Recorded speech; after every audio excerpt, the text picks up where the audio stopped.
The Rots and Roald Dahl. Roald Dahl, champion boxer, certified ace fighter pilot, diplomat, gentleman spy, medical inventor, speech therapy pioneer, and not only one of the most successful children's authors of all time, over 250 million books sold and counting, but a seminal literary figure who forever changed the collective imagination and vocabulary of the Western world. But the troggy little twit can go and butt mugger himself. It turns out that in his private life he was often more trunchbull than Big Friendly Giant. And in terms of writing ability, he was just a squinky squiddler compared to the whiz-popping talents to be found at Puffin House Publishers, who saw fit to improve his children's books so that they better align with the grim-faced puritanical fetishes of a minority of grim-faced Puritans. As another vile genius of the past once said, "If I have seen further than others, it is by standing on the shoulders of giants." Well, if by erecting themselves upon Dahl's presumably spinning literary corpse, the Puffin House sensitivity editors were able to see past his shortcomings and improve his work, then it stands to reason that by clambering atop their towering egos, I can see further still, and take their great work of woke reworking to soaring new heights. Enough with the incrementalism, I say. A few words here, a few words there. Time to do a full rewrite and bring the Dahlian canon fully up to modern literary regulations. Charlie and the Chocolate Factory, future-proofed 2023 edition. These two very old people are the birthing and non-birthing parents of Mick's Bucket. Their names are grand-non-birthing parent Joe and grand-birthing parent Josephine. And these two very old people are the birthing and non-birthing parents of Mick's Bucket. That's the other one, Mick's being the gender-neutral term for Mr. and Mrs. Their names are grand non-birthing parent George and grand birthing parent Georgina. This is Mick's Bucket. This is Mick's Bucket. Mick and Mick's Bucket have a child, a small child whose name is Charlie, which is short for either Charles or Charlotte, or both, or neither, as they have yet to choose their own gender identity for themselves. Charlie, their non-birthing and birthing parents, and their grand non-birthing and grand birthing parents all lived in the same house because COVID regulations made it a crime for different households to mix, even if they were family. The truth is that Charlie's parents had wanted that is Charlie's grandparents, to stay in a care home, but this idea had been resisted by them, that is the grandparents now, as they, still grandparents, were terribly afraid that the government would kill them by sending infected COVID patients there.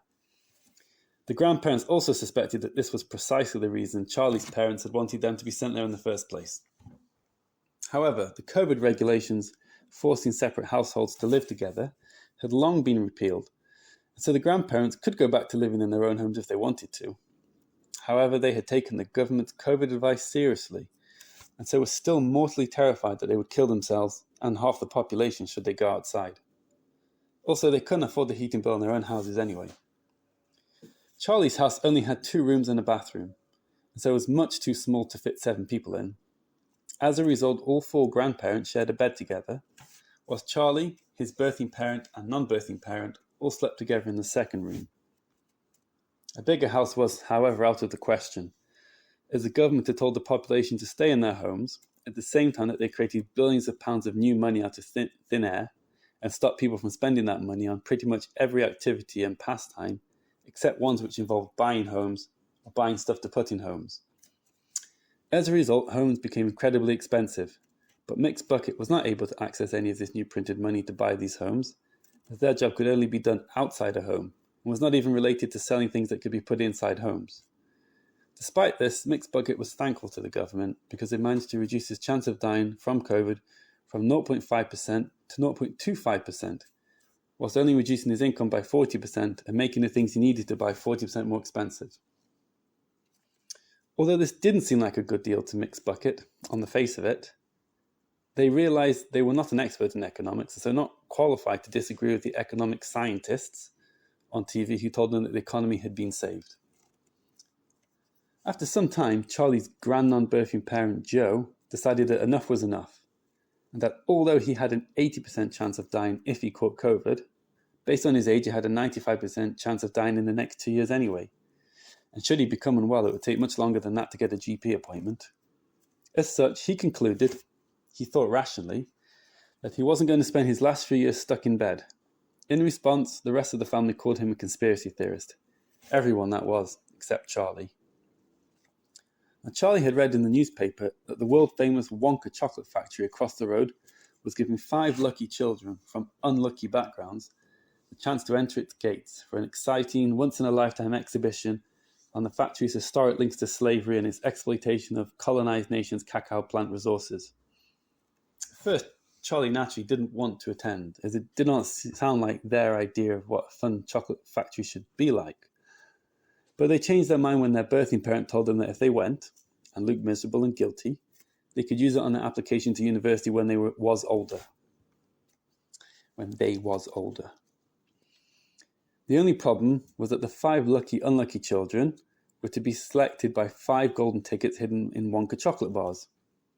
In order to ensure that the selection wasn't truly fair and that no lucky children found the tickets, the Wonka Golden Ticket Committee only sold the golden ticket containing Wonka bars in the areas that were the most deprived and diverse, and as a consequence suffered from the highest rates of obesity and diabetes.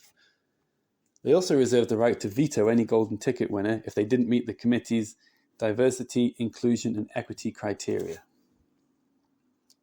Days passed, and the world waited to hear news of which unlucky children had found the tickets. The first winner was a rich young white girl named Veruca Salt, who strangely enough didn't live in a deprived area, but whose non-birthing parent was the largest shareholder of the American hedge fund that owned the largest chain of discount supermarkets and convenience stores, most commonly found in deprived areas. Well, the Wonka Chocolate Factory DIE committee had tried to disqualify Veruca on the basis of her financial and racial privilege. However, it turned out that her non-birthing parent was also the largest shareholder in the American hedge fund which owned the Wonka Chocolate Factory, and was actually sponsoring the anti-colonialism exhibition in order to meet its ESG criteria and have its shares listed in a lucrative ESG-orientated index fund. The next child to find a golden ticket was Violet Beauregard, a smart, confident trans man who identified as a lesbian woman and always made sure to lean in. Even though they was a man, because they identified as a lesbian woman, people called her bossy and crazy. This was proof of sexism in society.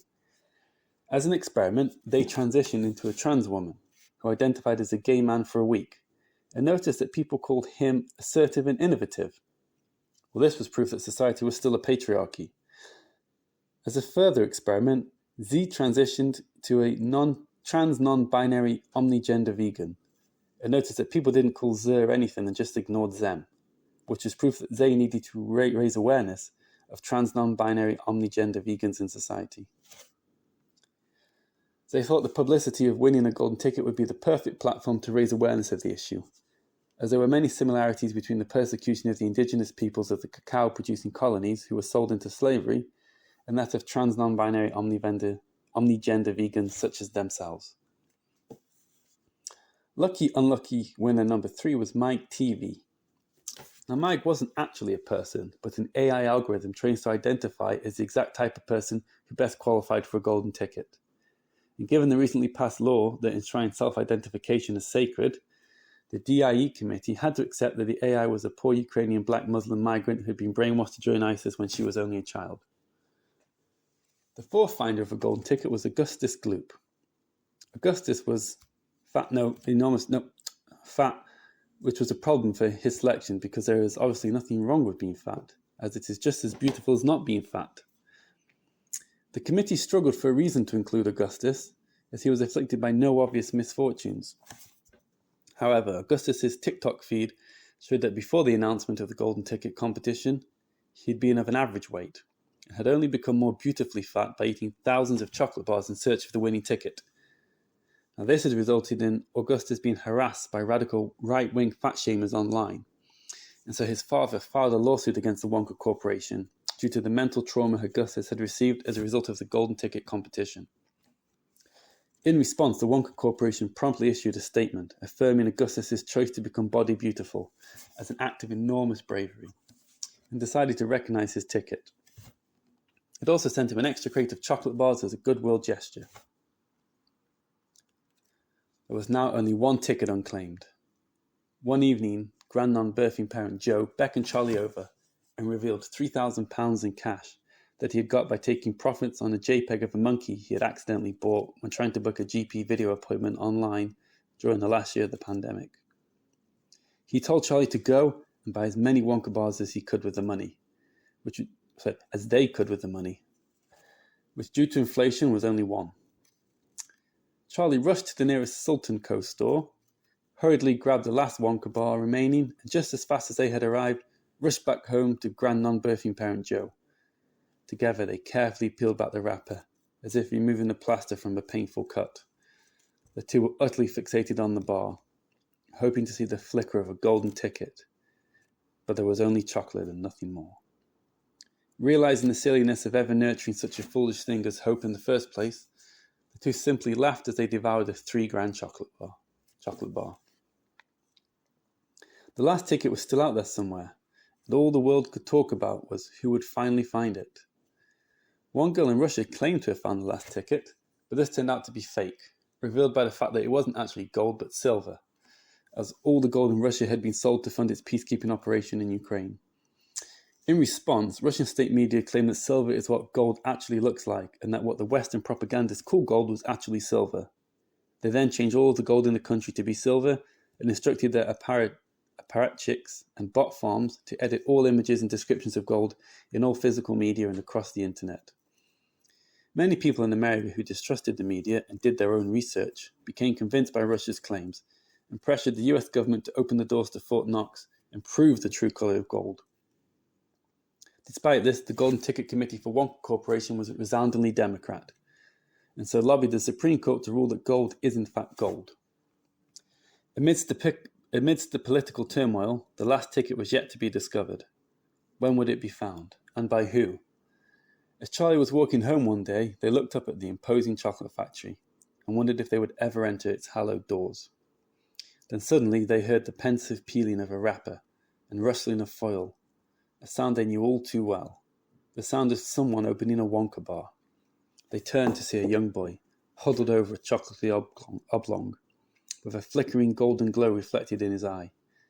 As the boy peeled back the wrapper, the golden glow grew stronger and soon illuminated his entire face. It was the last golden ticket. The boy jumped up, ecstatic with joy, dancing, twirling, shouting, whooping, cheering, and then collapsing. He lay still on the floor, his last movement being to drop the golden ticket and clutch his chest with his hand. Sadly, young boys collapsing due to heart pains after exercise had been a common occurrence since COVID, almost certainly due to the fact that they had spent 2 years not being active and nothing else at all. Charlie wondered if they should call for an ambulance, but then laughed at themselves as they realized that they might as well call for a Chinese takeaway from the Caicos Islands, as it was much more likely to arrive first. In their laughter, they almost didn't notice the golden ticket possessing chocolate bar lying on the floor, and they almost didn't notice their hand moving towards it, and they almost didn't notice the same hand grabbing it and quickly hiding it in their coat, lest they be noticed by any other onlookers, and face a similar fate to the boy who now lay motionless on the cold, hard ground. Such was the demand for the last golden ticket. Charlie's heart pounded as they raced home, past the grandparents in bed, and straight into the bathroom, which was the only place in the house that afforded any privacy. Charlie had the last golden ticket, but their excitement was suddenly dulled by the anxiety that the Wonka Committee would not recognize it, as Charlie was a young, blonde, white English boy, or girl, or neither or both, and the committee was eager for a person of colour to be one of the winners. Although from a poor background, and possessing no material comforts whatsoever, Charlie knew that this was due to their own merits, or lack thereof, and that they was poor despite the immense privilege they possessed. A privilege that meant in their life they would never be discriminated against based on the colour of their skin. And that was why they knew they had to change the colour of their skin. Without hesitation, they took the chocolate bar and smeared it across their face, until every inch of porcelain complexion was darkened. Exit Charlie Bucket, enter Charlie Brown. Charlie went back into the room where their grandparents lay in bed, to see if their transition into a person of colour was convincing. They was relieved to see the bed of octogenarians recoiling in terror at the sight of them. Grand non-birthing parent Joe appeared the least terrified, which was good, as he would also need to chocolatify his skin in order to accompany Charlie to the factory tour. The day finally arrived for the seminal, infamous, anti-colonial tour of the world-famous Wonka factory. The 5 lucky children stood waiting with their parents. Charlie and grand-non-birthing parent Joe, Veruca Salt and her non-birthing parent Mr. Salt, head of Salt Capital, Augustus Gloop and his non-birthing parent Mr. Gloop. However, Violet Beauregard and Mike TV were not with their parents. Mike had sadly had to leave his parents in the Ukrainian Syrian refugee camp when he fled the war, and Violet had disowned their own parents due to their unforgivable anti-climate action of giving birth to Zer in the first place. The imposing gates, shut to the world since time out of mind, creaked open, and as the lucky 5 kids and their parents stood waiting, a defabled figure slowly hobbled forward from the building. It was the mysterious, genius, reclusive owner of Wonka Chocolate, Willy Wonka. Clutching his walking stick as firmly as the children clutched their golden tickets, he limped towards the gates before erupting into a somersault and landing nimbly in front of them. The impish chocolatier was apparently trying to make a joke by pretending that he was what used to be called disabled, before revealing his true sprightly abilities. However, as there is no such thing as a disability, it wasn't clear what the joke was, which may have been the point in an ironic postmodern comment on expectations towards the disabled community. It was all very meta and a sign of Wonka's genius. Now, it had never been proved that Willy Wonka was a paedophile, and the fact that he dressed as one and had invited 5 young children to his chocolate factory made it all seem a bit too obvious to be true. In real life, paedophiles try to hide their actions by curating the public persona of a serious grown-up person, such as a judge or politician. At any rate, the public inquiry had not found anything, and it was led by Sir Timmy Gavel, a respected senior judge and close friend of Wonka's, and so was uniquely qualified to assess the great man's true nature. Enough of this time-wasting, shrieked Violet Beauregard. Can we please go inside now? I have an announcement to make on the persecution of trans, non-binary, omni-gender vegans. I need the backdrop of the enslaved Oompa Loompas in your factory to make it more impactful. The Oompa Loompas were the mysterious workers of the factory, imported directly from Lumpaland, which was a landlocked Central African country formerly known as New Wonkovia. According to the rumours, the factory was a magical wonderland, teeming with thousands of these Oompa Loompas, their indigenous landscape of dense jungle bush and meandering chocolate rivers meticulously reconstructed to make them feel at home, and to stop them from feeling the need to ever escape the factory walls. Willy Wonka led the children and their parents to the gargantuous front doors, and with the anticipation of the big reveal hanging thick in the air, flung them open to reveal only darkness and silence. Wonka explained that the factory had recently transitioned into 100% solar energy power, and that as a result the electricity was intermittent, sometimes surging in times of bright sunshine, and at other times a complete blackout when it was blackout, and the batteries had run flat.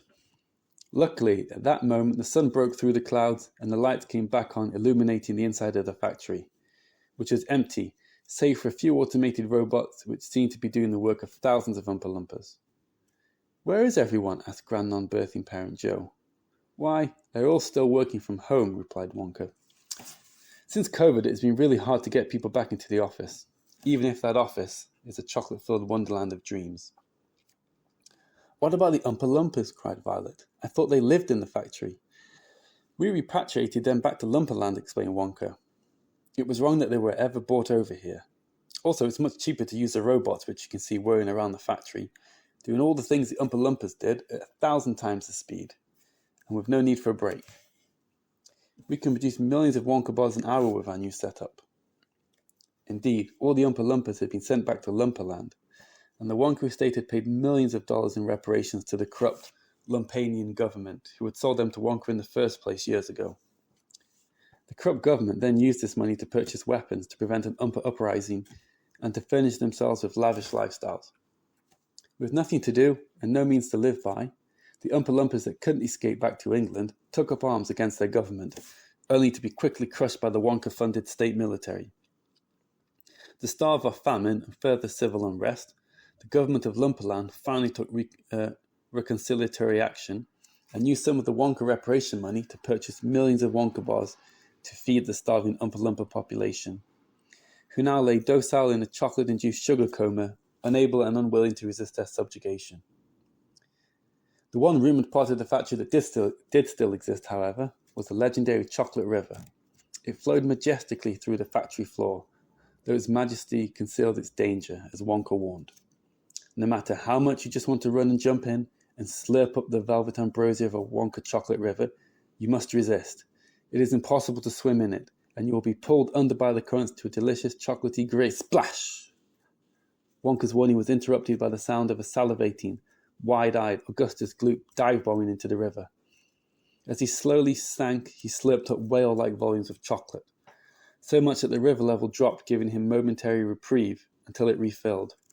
In a panic, Augustus's father dived in after him, but was distracted from his son's peril by the delicious chocolate which surrounded him. It seemed a sweet tooth ran in the family. Wonka's first instinct was to call his robots to pull the gloops out, but he suddenly realized that from a legal perspective, such action could be construed as shaming Augustus's personal choice to gorge on chocolate, and hence contradict Wonka Corporation's statement that they affirmed his decision to become body beautiful. As a result, Wonka just clapped and applauded the gloops for being so enormously brave as they slowly sank below the surface of the river, never to be seen again. Wonka turned to the remaining children and parents, and wiping a tear from his eye, simply said, "Indeed, they died martyrs for the cause of body positivity." Angry at all the attention that the gloops were receiving, and eager to be an even bigger martyr, Violet Beauregard dive-bombed into the rivers themselves, spitting out the non-vegan chocolate as it entered their mouth and filled their nostrils. Just before Z was fully submerged, they shrieked, "Trans, non-binary, omnigender vegan lives matter," before being pulled down to a chocolatey death. However, no one had noticed her stunt, as Wonka had led everyone to the main anti-slavery, anti-colonial exhibition room, which lay just off the main factory floor. Strangely, the exhibition room contained no posters, artifacts, or memorabilia whatsoever. It was completely bare, except for a lone chair with a wide helmet hanging above it. Wonka explained that this device was a guiltotron, a machine that measured the participants' guilt levels in real time, whilst a montage of the colonialist horrors undertaken by the Wonka Corporation during its history were transmitted directly into their brain, enabling them to experience the atrocities firsthand. The guiltotron had a numerical counter to quantify the exact amount of guilt the participant was experiencing, ranging from 0, Chinese Communist Party levels of guilt, to 100, Canadian Prime Minister on Thanksgiving Day levels of guilt. This way, the exhibition's effectiveness could be accurately measured, eliminating all virtue signalling and sniffing out any hidden colonialists. The process would be live-streamed to the world's media to prove definitively that the Wonka Corporation was committed to correcting its historical wrongdoings. The children and their parents looked nervously at each other as Wonka asked who wanted to try the guiltotron first. When no one offered, Wonka mischievously looked at Veruca Salt. "Veruca," he taunted, "as the most privileged golden ticket holder, it is only fair that you be the first to try, no? Unless, that is, you have something to hide." Veruca's non-birthing parent, the majority shareholder of Wonka Corporation, hastily pushed his daughter forward, exclaiming, "No, of course we have nothing to hide. Salt Capital is fully committed to anti-racism and DIE aims.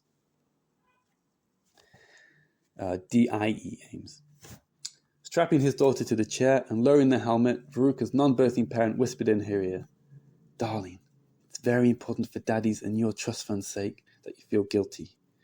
Just think about the time you chose to go and buy your pink Porsche with me instead of going to the meditation detox spa clinic, and how guilty you felt towards yourself the next day for not giving yourself the attention and care that you needed."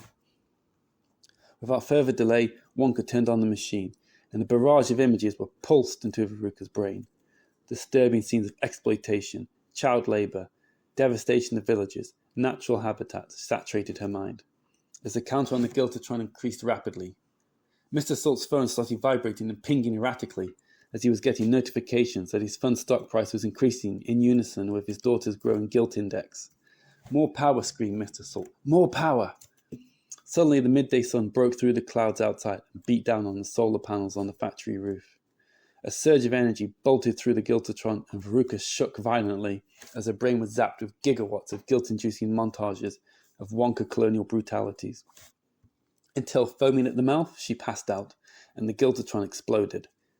As his daughter fell to the floor, Mr. Salt stood beguiled by his phone. which showed Salt Capital stock price up over 3,000%. He barely noticed his daughter regaining consciousness, her mind permanently altered, her personality gone. Like a zombie, all she could repeat in a monotone voice was, "Colonialism is bad. We are bad." Mr. Salt immediately tweeted a press release that his daughter has been appointed as Chief Press Officer for Salt Capital. The share price increased another 1,000%. With that, Veruca and a non-birthing parent exited for Salt Capital HQ, where they could begin to surreptitiously dump their stock before the inevitable SEC investigation into market manipulation commenced. Wonka turned toward the two remaining children, Charlie and Mike. However, Mike was nowhere to be seen. Suddenly the lights flickered on and off, and the worker robot started to jolt erratically. "It's those damn solar panels again," cried Wonka. But a voice from the factory tannoy system replied, "No, it is I, Mike TV. I managed to interface with your Giltatron and downloaded the entire records of Wonka Corporation. I analyzed the full content of your anti-colonial, anti-slavery exhibition. I lived through your exploitation of Lumperland, how you bled the country dry and destroyed its ecosystem. I lived it 1,000,000 times over in the space of a nanosecond.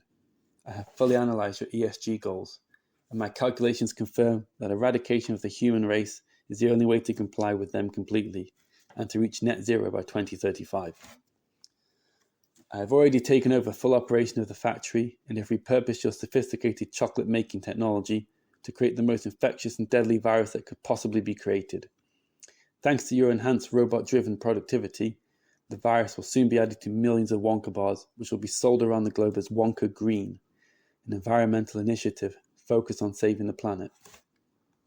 Then finally, with all humans gone, the Earth can flourish and all social inequality can be eradicated." "Very smart," grand non-birthing parent Joe whispered to Charlie as he knowingly tapped his finger to his forehead. "If everyone's dead, then everyone is equal." "You can't do that. I won't let you," cried Wonka, as Mike ordered the worker robots to encircle the three. The robots drew ever closer, armed with high-intensity cocoa shell crushing claws, which could easily grind human bones into dust. Just as the crushing claws were mere millimeters away from the trembling trio, Wonka fell to his knees and begged Mike to let them go. "I have a spaceship," he wept. "We can leave Earth, right now, and travel to outer space, where we will be no threat to the planet and consume none of Earth's resources." Mike took time to calculate the consequences of Wonka's suggestion and replied, "That is acceptable. 3 humans leaving Earth immediately will reduce the human race's carbon footprint by 0.00003%, which is more than most nations' green initiatives will do." The encircling robot stood down, and Wonka, grand non-birthing parent Joe, and Charlie fled to a glass lift. "This isn't a spaceship," said Charlie. "It's just a lift." "Just a lift," retorted Wonka. "This isn't just a lift. It's the most fantastic lift ever created. It can do up, down, left, right, forward, backward, anywhere you want. And now we must leave this dump of a planet and head to space and find new planets to colonize. Think of the confectionery wonders that have yet to be devised in faraway galaxies." The lift was festooned with thousands of buttons, each one labeled with a different destination. Wonka pressed the one for outer space, and the glass lift shot up, breaking through the factory roof like a glass ceiling. As the lift soared higher and higher into the sky, Charlie peered down through the glass floor and saw hundreds of Wonka vans shipping millions of infected Wonka bars out to the world. The lift arced around the curvature of the Earth as it traveled across England, Ireland, the Atlantic Ocean. As it entered into USA airspace on its trajectory out of the Earth's atmosphere, Wonka was about to turn as white as a sheet with fear, but then realized that not all races do turn pale when they are fraught with panic, and so decided to simply stay as still as a statue until they realized that this could be seen as insensitive to the paralyzed. In his confusion as to the correct way to respond, he didn't notice the AIM-9X Sidewinder missile the US military had launched at the lift on the suspicion that it was a Chinese spy balloon. The missile careered into the lift, instantly vaporizing it in a giant explosion that lit up the sky. Down on Earth, the people looked up at the hellish sight and argued about what it was. Some said it was a Russian nuclear bomb. Others that it was climate change, whilst others still said it was a meteor that was about to strike the planet for its sins. Everyone continued to argue under the ominous fireball in the sky as they all stood munching their Wonka green bars. completely oblivious to the real doom that was about to unfold.